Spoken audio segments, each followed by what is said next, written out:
so slide board transfers.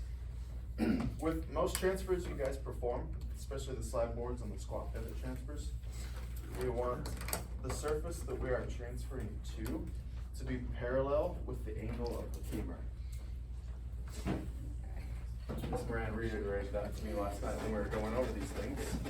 Right.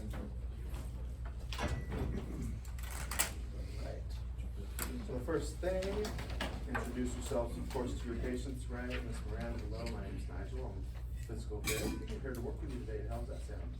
Wonderful. Great. Well, what are we doing now, huh? We're gonna work on transfers. We're gonna start with a slide board transfer. I'm gonna show you various transferring techniques from slide boards to squat pivots, finally to stand pivots, then stand steps. Right, we'll be going over 4 techniques in total. Okay. Is that all right with you? Yes. I'm gonna be putting my hands on you as part of this for safety, to ensure your safety and my safety as well. Is that all right with you as well? Yes.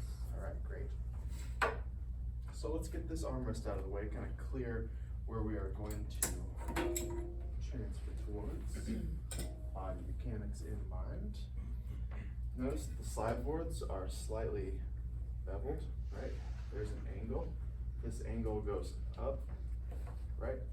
We don't want the angle going down underneath the patient. The slide board also has holes in it.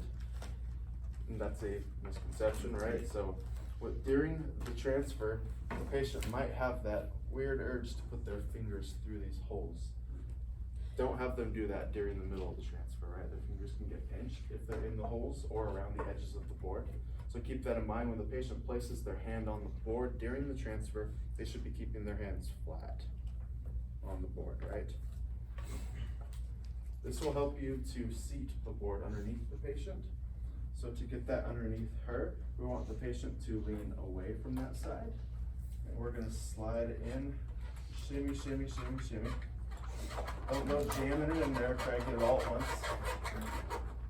Shimmy, shimmy. There we go.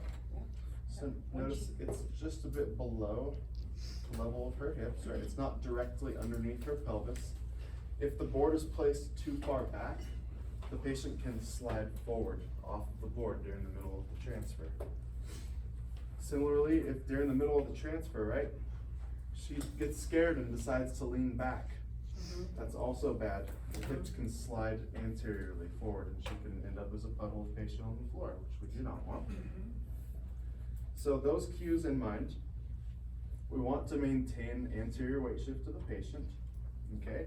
We're educating her not to put her fingers in these holes or around the edges of the board.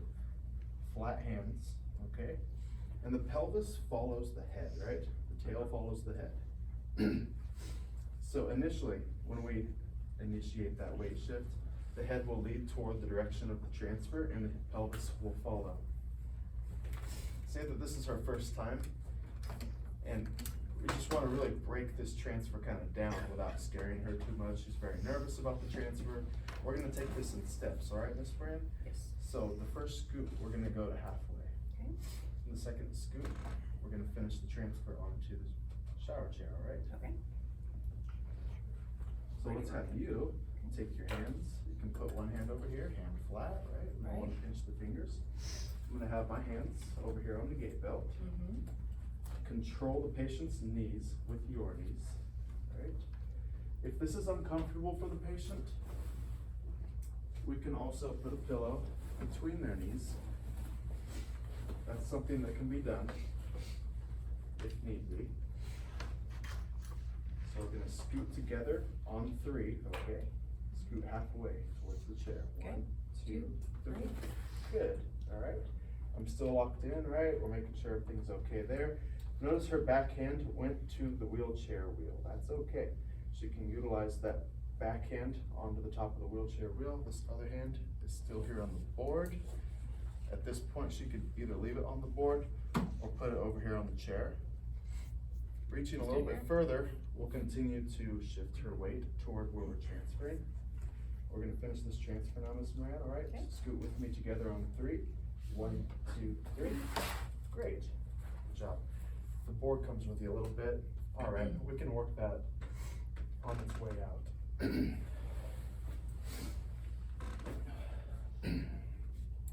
right. This is the hard So part. Yeah, getting the board back out, right? The Yeah. board came out quite a ways with her, so Yeah. let's shift together, right? She's a balanced wrist, kind of try to shift that out. There we go. Good.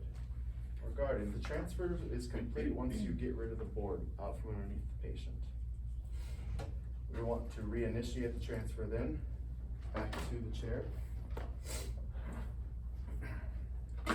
So we're gonna lean away from that side that the board is going underneath. Underneath the thigh there. Good. So your hand, let's put that nice and flat Okay. on the board. Your hands are on the gait belt. I'm squeezing the patient's knees here. To assist with control, we're gonna scoot all the way this time, okay? From the chair into the wheelchair. Okay. And me, as a practitioner, I'm just gonna pivot on my feet. We're gonna shift together on 3, all right? Scoot, 1, 2, 3. Good job, nice work. Okay. And let's lean away, lean away. Guard your patients when you have them lean away, all right? For the purposes of this course, assume that they have poor sitting balance when you're performing the sliding board transfer. Be guarding them while they're shifting.